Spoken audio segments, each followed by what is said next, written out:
is my 4th time in New York, which is crazy. It's been that long, but so happy to be back. So thanks so much for having me back.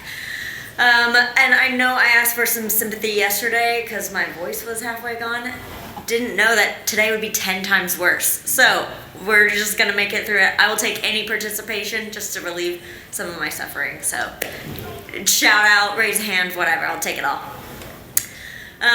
So today we're gonna talk about this little term right here. And normally I have a bunch of these to give away, but I will give this one away to one lucky participant today, whoever wants it. It says profit.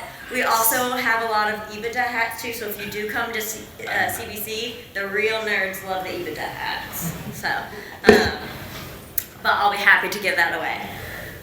We've been talking about profit since 2010, and no one was really listening. But now, I think people are starting to be ready to chat about it. So we will do that today.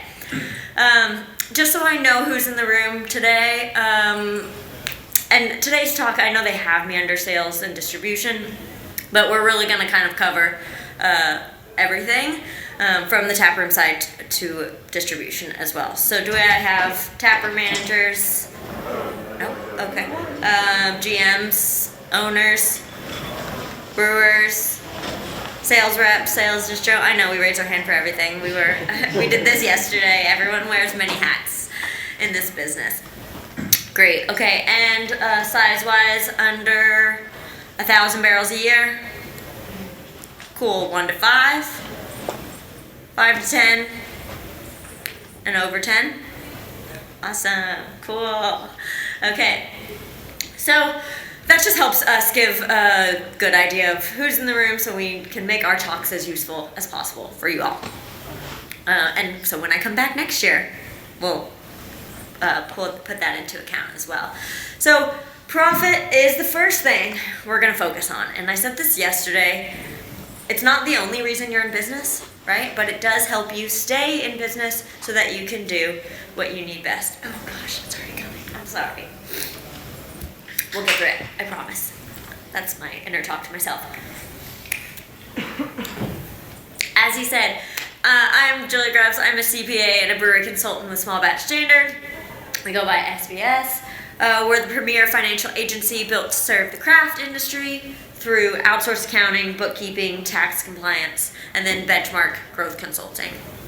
So we work with about 130 breweries on a recurring basis.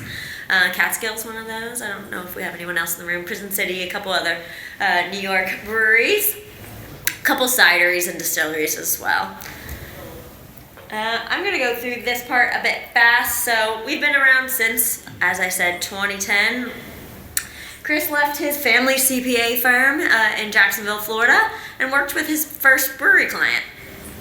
And he thought, okay, this is cool. This is a lot of different, revenue streams, different business types under one roof. So it's pretty complicated, and not all accounting firms. A lot of accounting firms, kind of have a wide variety of experience, but not so much depth in any one industry. So I think Chris really started the niche accounting firm before that was really a thing. And it's led us to where we are today. A fully remote team of 27 CPAs, MBAs, bookkeepers, accountants, really industry experts, working with clients in 35 different states, kind of managing all of the softwares that you all have to deal with. Brewery softwares, POS softwares, all of that, event softwares, so that you can do what you do best. And that's all to say that we've seen everything. We've seen what works, what's not, what other people are trying, and what the best performing breweries are doing. So we're going to talk about some of those examples today. And speaking of best performing breweries, back when Chris started this, the industry did not have any benchmarks at all. So he really set about creating them. And so we'll cover some of those today as well. So speaking of benchmarks, or just overall performance, breweries on average in 2020, at the end of 2025, are operating at a net loss, 7% loss. And this is on the data set that we have, our internal benchmarking data set. Now we say, well, that's not too terrible. And we kind of say, okay, we're indexing terrible these days, right? Some things are way more terrible than other things. And we got to pick one, which one's we're gonna focus on. So it's not too terrible, but it is kind of terrible because it's not the reason that you, your family, your investors got into this business, right? Just to run a break even or a loss in your company.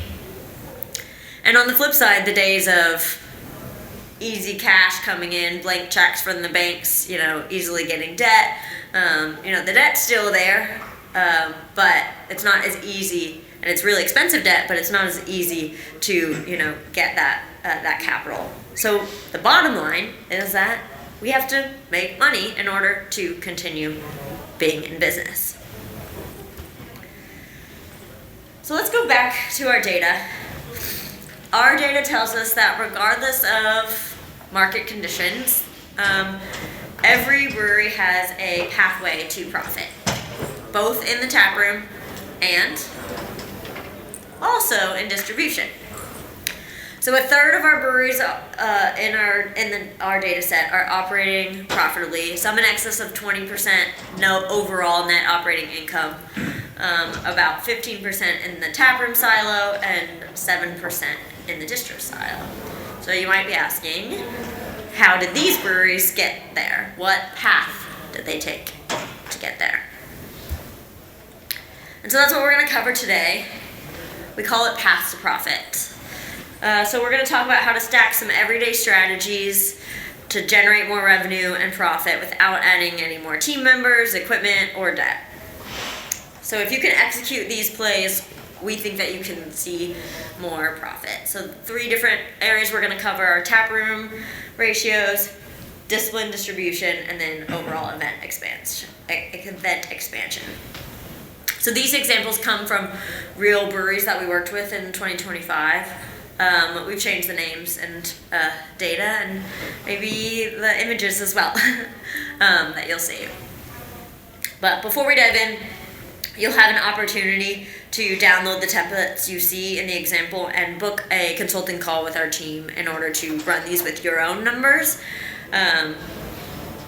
So I think it's going to be helpful to remember that, right, as we were talking about this morning, everyone is going to be different, but knowing how to cherry pick what your data is and compare it is going to be most helpful. All right. Oh, okay.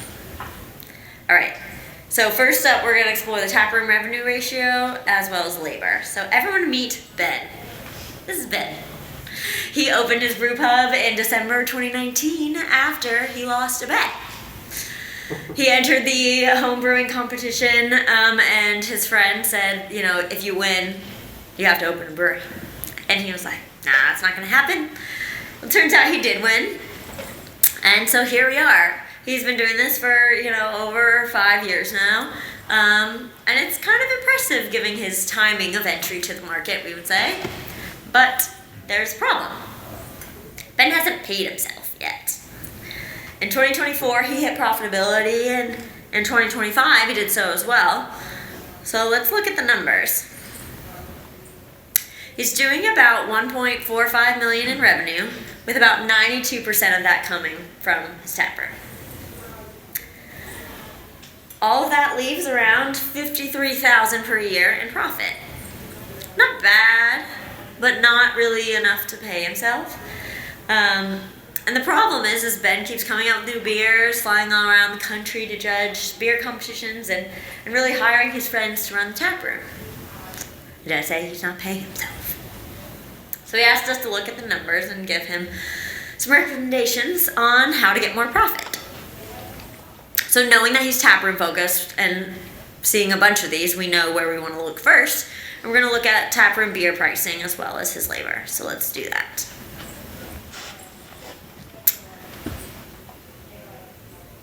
So these right here are what's making up his P&L, profit and loss, right now. COGS at $335, taproom labor at $432, other G&A at $520, and an overall EBITDA of $53.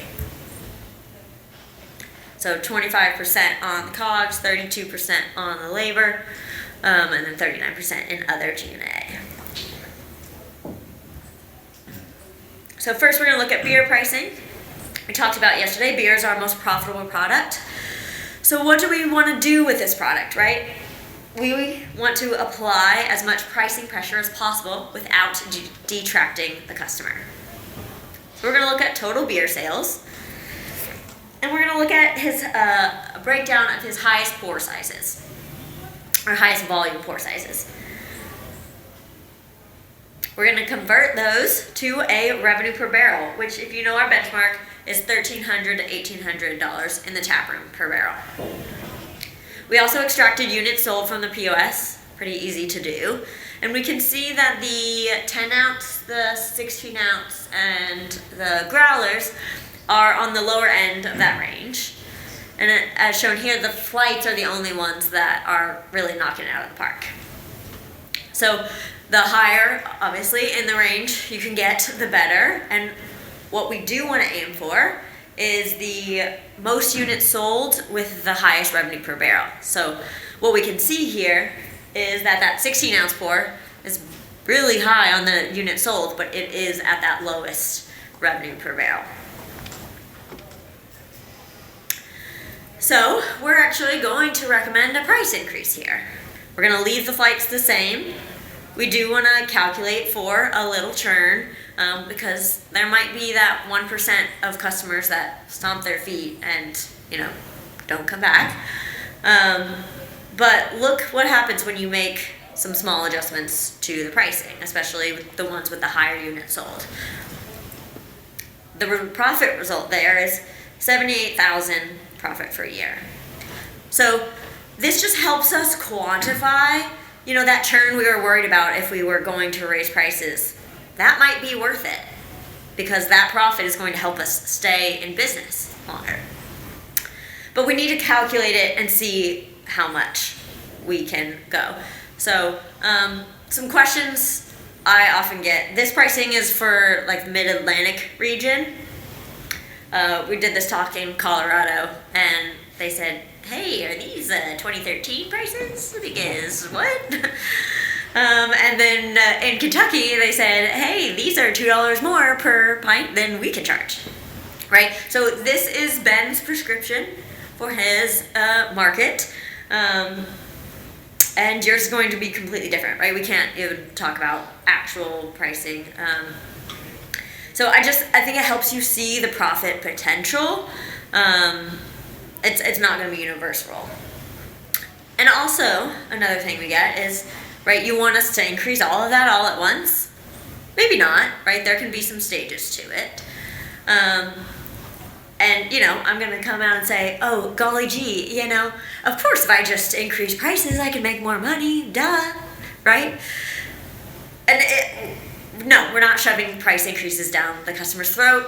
It has to be about what the market can bear, what your customers can bear, who your demographics are, where your location is, according to the market, according to your brand, but using the data to see where you are and where you should be. A few other helpful tips here. Revenue per barrel. We talked about this yesterday. We like to do easy math. So half barrel, 100 pours, full barrel, 200 pours. That accounts for some loss.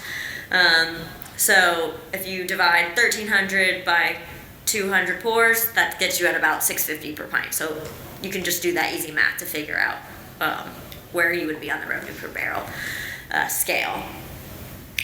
And then tip on flights. Raise your hands if we're selling a flight for $12. Anyone? Okay. Higher? Lower? Higher? Yeah. No, right? So if we increase that for this one to 14, then we get closer to 3,000 per barrel. Maybe then we put an incentive in place and we really sell the crap out of the flights, right? So there's different ways to pull these levers in order to achieve the same result. But once again, we're starting with the data first in order to make those decisions. So go ahead and scan if you want to run the pricing profit play with our team. Also, you can just download the spreadsheets from there and do it yourself.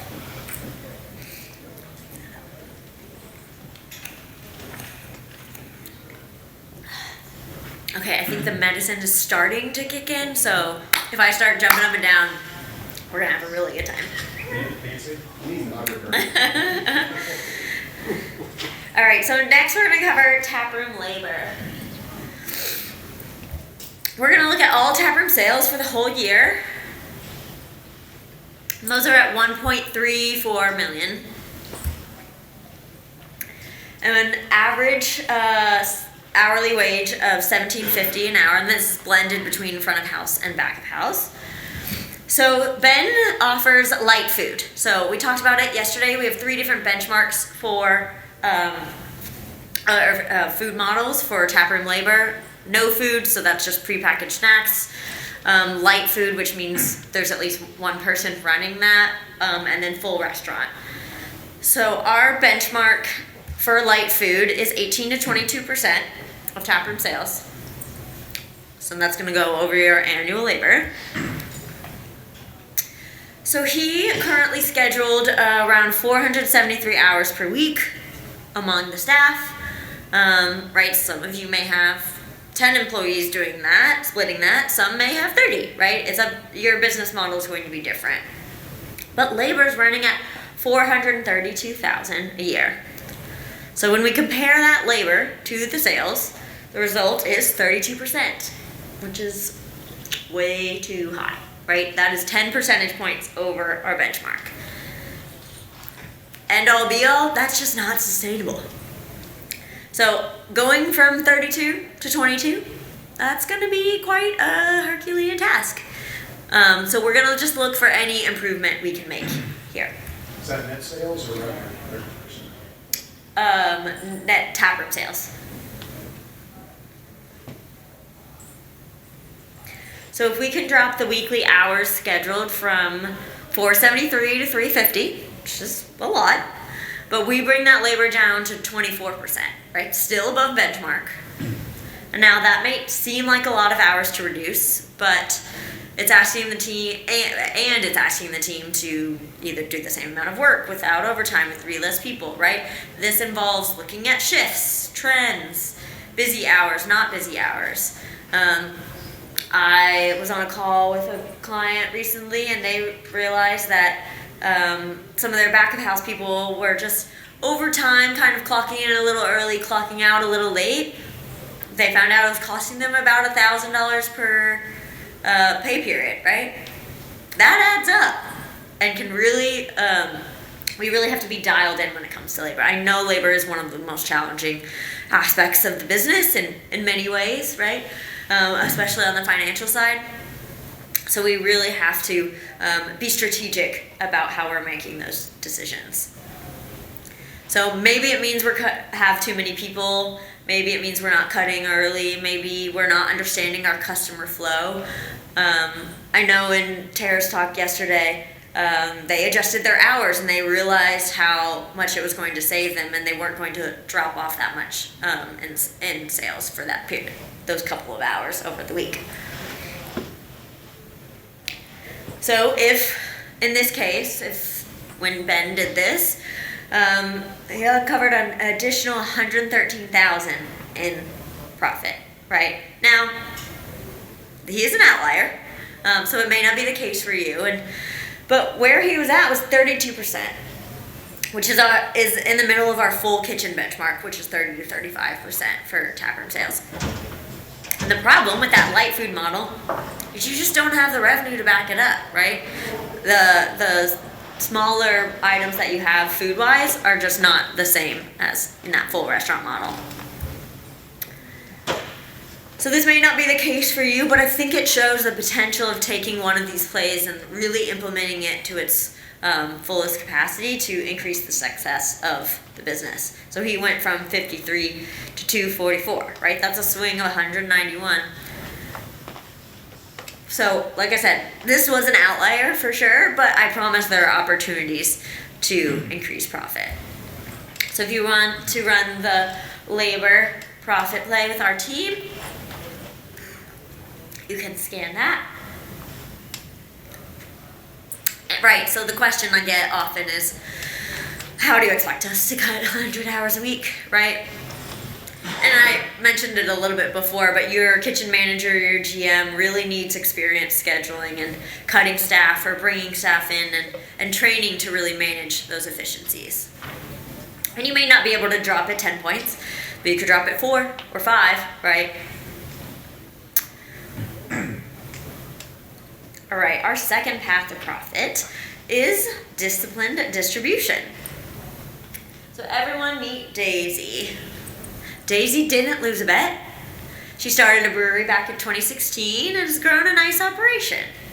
So over the past decade, her revenue splits have varied quite a bit, but she settled into kind of 55-45, with 55% coming, or 56% coming from self-distro, and then 45 or 44 from taproom.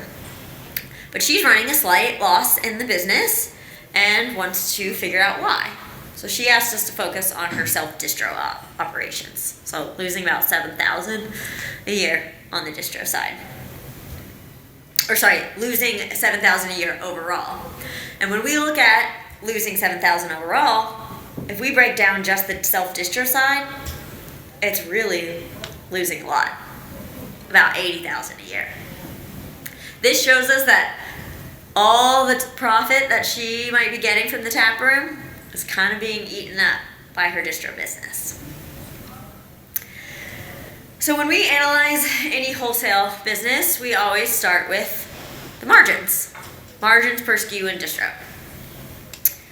So I think Chris said it this morning a little bit earlier, but remember, if you're losing money on a product in distro, we call it these beers our widget in distro, selling more of it isn't going to help, right? That's the end all case at our scale, right? Now, if you could quadruple the sales of one style or one specific SKU, yeah, we might be able to get there. But the goal here is really to get us focused on what SKUs are actually making us money, changing our portfolio to make that work, and how to adjust our strategy. So let's look at margins. So we want to break down of items, price, and percentage of sales in the portfolio. And then we're going to look at revenue per barrel and the COGS percentage. So self-distro target is about $5.25 per barrel. Working with distributor, about $3.25 per barrel. So when we look at our different SKUs here, the cases are green already. The halves barrels are red, and then the sixtels are kind of right on the line. But we also want to look at the percentage of sales, right? The half barrel hazy is the highest percentage, selling SKU at 25%. Then the case of hazy at 21%, and then the case of Pilsner at 13%. So what do we think the highest profitable SKU is? Sixtel, 16-ounce case, half barrels. Remember when I said audience participation? All right, so highest profitable, Sixtel. Yeah. Then the 16-ounce case, then the 12-ounce case, and then coming in at a dead last, half barrels. So if we consider a price increase and shuffling our sales strategy, now we can't take an offensive price increase, but it needs to be strategic. I know Chris was saying earlier we don't have that liberty as much, but we can see here we need to sell more sixtels in more cases and shift up our strategy a little bit.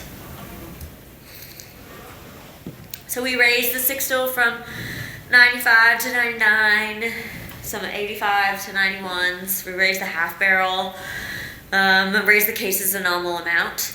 And that half barrel increase is actually pretty intentional, right? Because some might come to us and be like, okay, we're not going to do that. And it's like, okay, that actually might be better for us because we need to sell the sixtels because those are more profitable for us. Now, the half barrels still aren't even hitting revenue per barrel there. So if we assume some drop-offs in halves and pickups in sixtels and some movement in cases, what we see overall is $109,000 in new profit. Right, so some questions we get, this is assuming a one-for-one swap in, say, half barrels to sixtels, right? That's not gonna automatically happen for sure. We've had some clients where they switched entirely to sixtels and they went back and forth, and finally with a customer they said, okay, we'll sell you a sixtel, a half barrel, but it has to be at this price premium in order to make sense for us.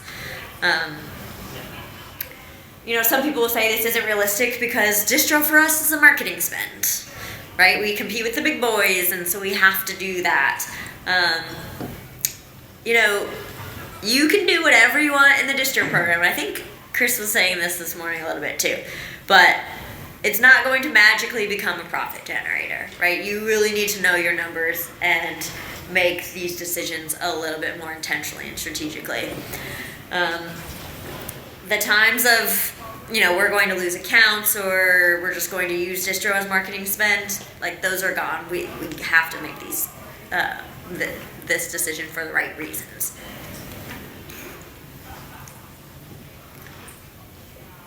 So before, Daisy was at negative 80,000 on the distro side, and she had quite a big swing, but still was only about 29,000 positive on the distro side, right? I'd be happy just getting the distro side to break even and actually keeping all of the profit from the taproom side. We sometimes get the question, can this backfire, right?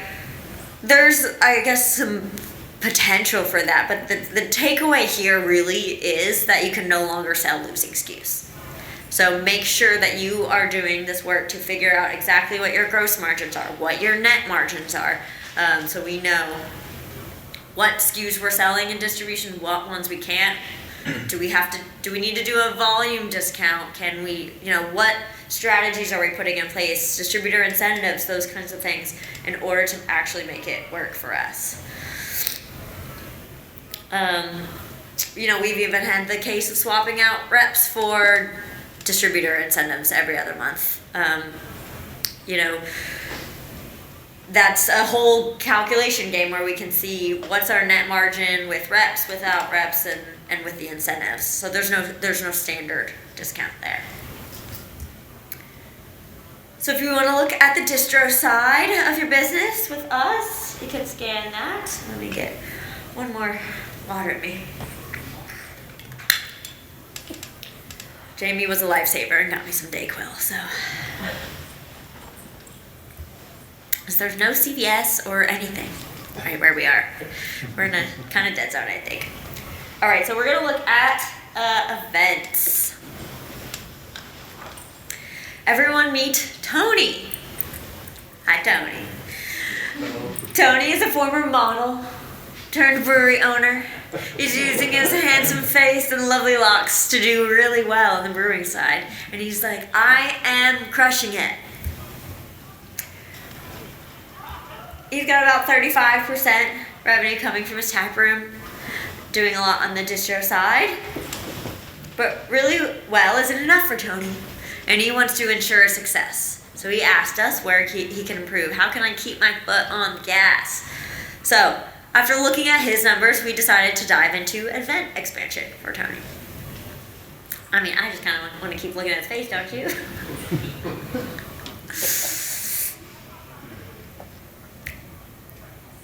So here's his breakdown. All right. So let's look at our events. So Tony is doing weeknight trivia at an additional sales of $14.50 at a cost of $300. and one-time weekend live music at $1,700 at a cost of $700. But he's only doing this 2 days a month. So if we can say, hey, you've got kind of what it takes to do this more. So we want him to bump it up. We think you can do this. And also, we want you to add a weekend art market at a cost of $1,700 once a month. What we can see here is that, hey, we've got an additional $51,000 in profit here.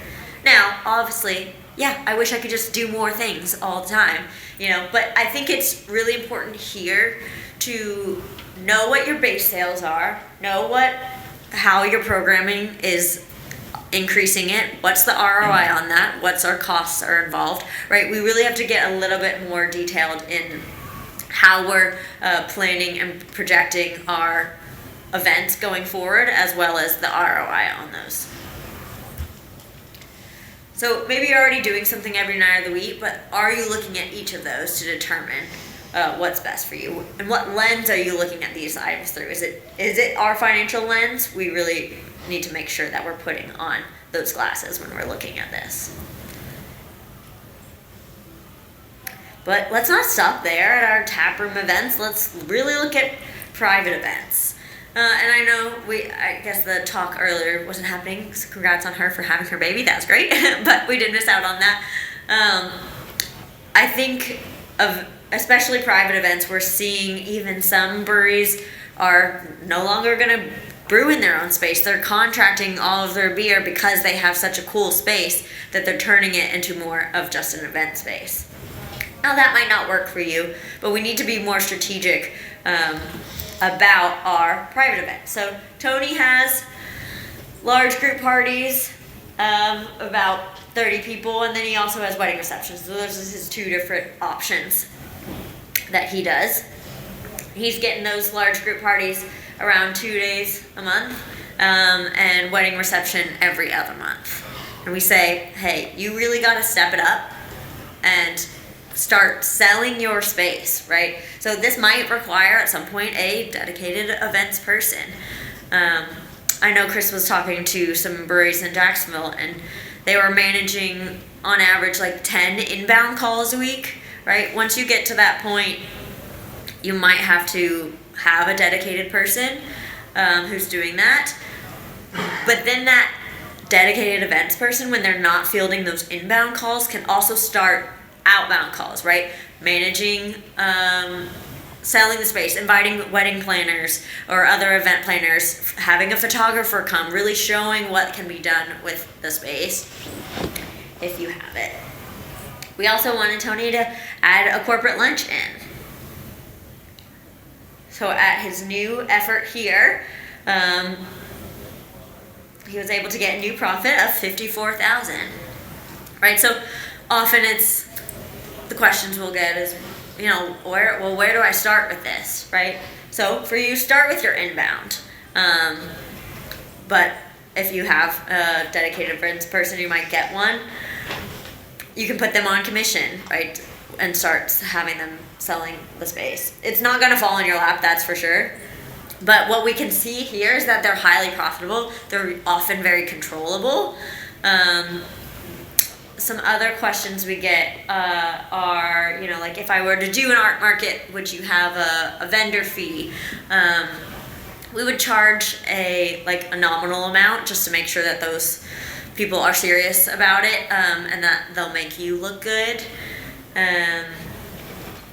Some other examples of that were like a holiday market they had in Jersey, where they did charge, and that was helpful to weed out some not as good vendors there.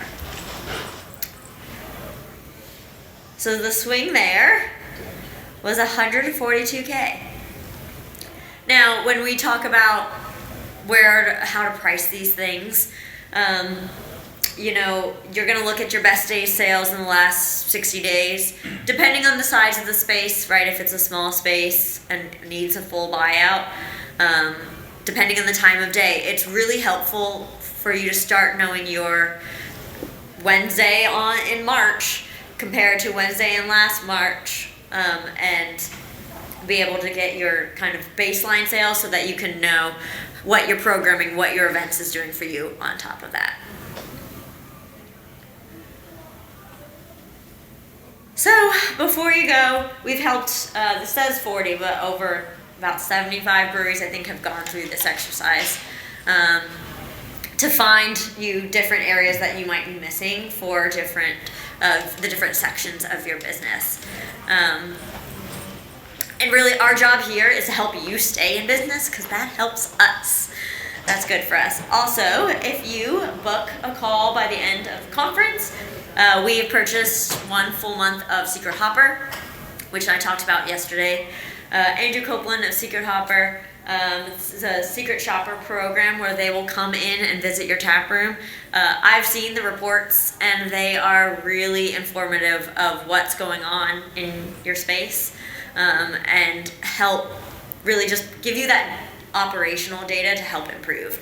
So you'll have the financial data from us and then the tactical data from Secret Hopper, and I really think those two will help together. So go ahead and take it out if you want to schedule a call, and then you'll also get a recording of this and then any of the spreadsheets or anything that you request as well.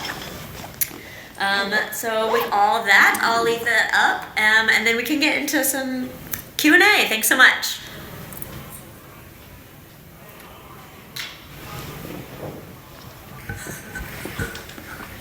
Anyone have questions for Julia?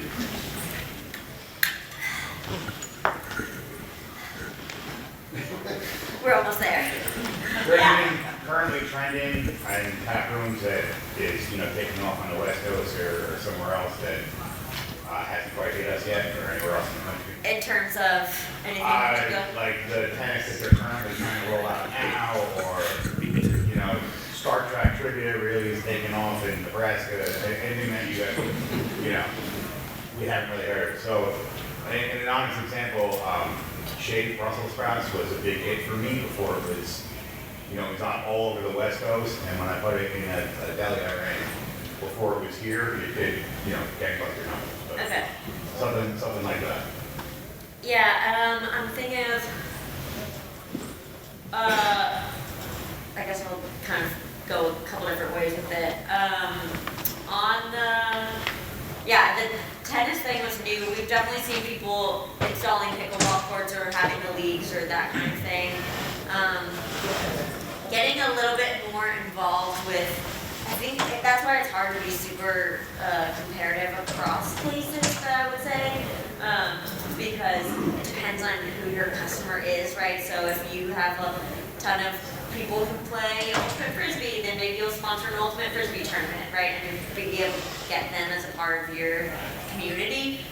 Chess clubs, run clubs, all those things. I'm seeing a little bit of the breweries who want to draw families have craft Saturday mornings for people and their kids. So, but that's not for everyone. So it does kind of run the gamut. So Yeah. So you're saying if you're already a brewery that welcomes dogs, or you might also want to do crafts on Saturday morning. So basically double down on whatever's working for you. Totally, yeah. I've definitely seen some puppy adoption events. I really want to go to one of those. I have seen, I did see something with dogs recently that I don't remember what it was. Yeah, I think it's definitely, you don't necessarily want to just kind of throw spaghetti at the wall and see what sticks. Sometimes that's what we have to do. But I do think staying truer to your brand or asking your customers what they want. I recently had someone send out a customer survey. I think their newsletter got some responses, but all of their people were on Facebook. A lot of people on Facebook respond. That might not be where everyone of your customers is, right? So it's finding out how to know what they're interested in. Asking your staff too, what the people they talk to are interested in. I think that could help give some ideas. We've had some limited success pairing with local YouTube, partners in Eastville. wasn't puppy beer, it was an adoption. And it was picked up by the local YouTube guy that did kind of his own thing with it, but I recommend it. Yeah, the only other things I'm thinking, kind of going back, and I was going to incorporate a bit of the talk, and I didn't really, but I don't know, I thought Chris's talk this morning was just a real reminder of why we got into this business in the first place, and bringing back the community aspect. So whatever it is that experience that is true to your brand, really bringing that back in. I think it was Scott Galloway, I'm not sure if it was, but you know, we're heading on the AI track. We're not gonna just like, that's gonna happen. But the people who are going to be really on the curve is, okay, that suite's going this way, but what's happening after that is people are going to be really craving that in-person community. No screens, no robots, all of that again. So making sure that, yes, that's gonna happen, but who's on the other side of that too? So really bringing that back into our business, I think is going to be kind of the next stage of where breweries are gonna be, is that real, true community aspect. Again, right, they have been, but going back to that. I don't know if that answered your question, but that was my soapbox for the day. Did I have something else I thought? Yeah. A question. You talked a lot about benchmarks for tap room and brewery. Do you guys benchmark any kind of like upper leadership, like the CC or and where that should be? If so, do you have an idea? Talk to that. Yeah, we do not.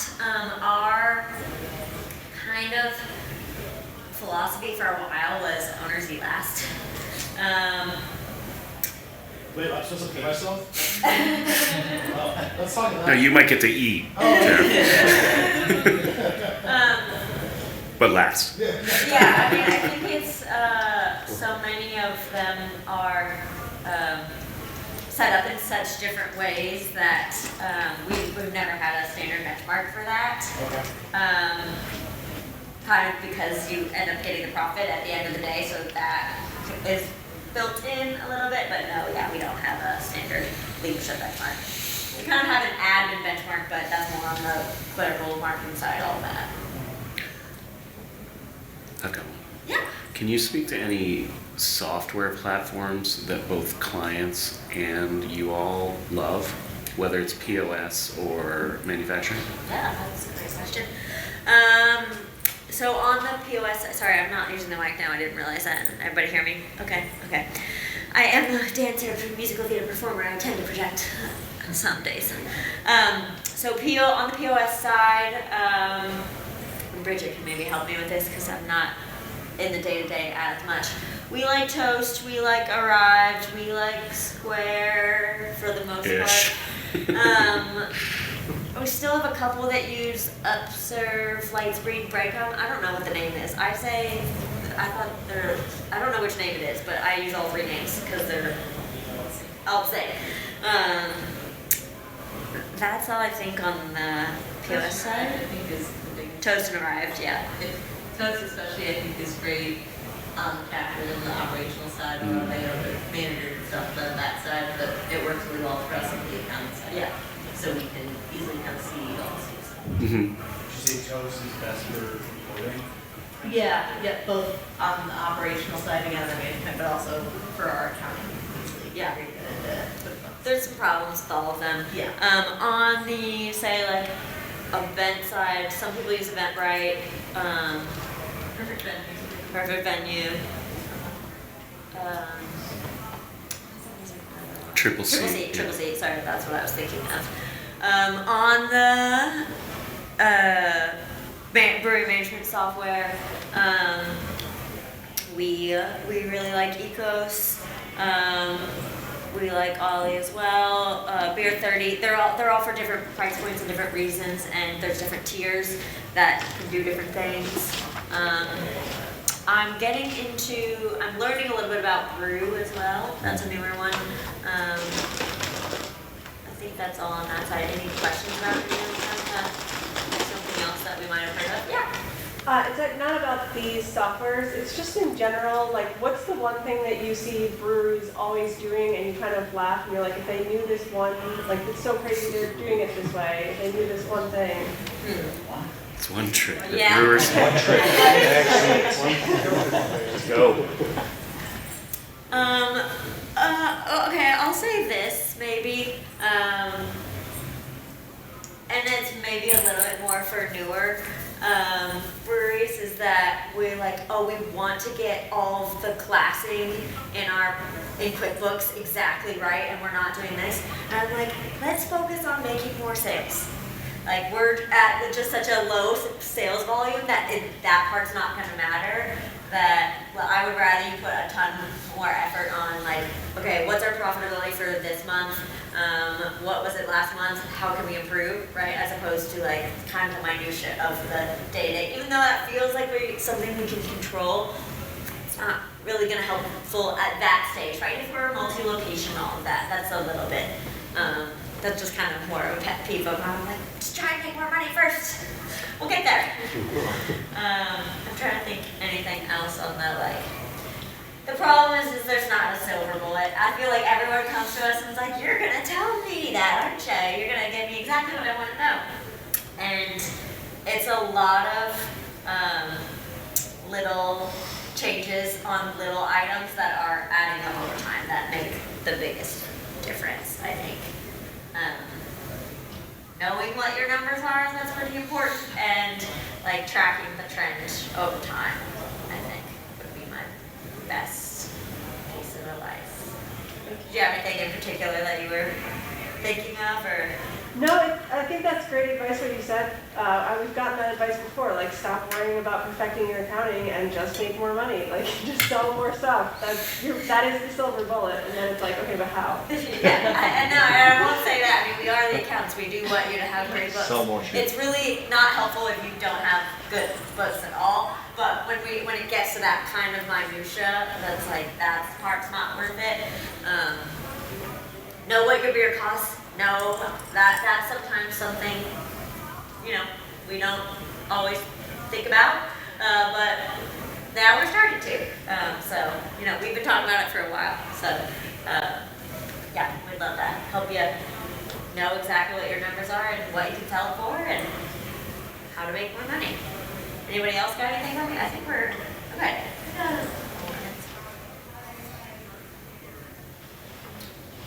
Everyone good? All right, well, thank you so much. Thanks, Julia.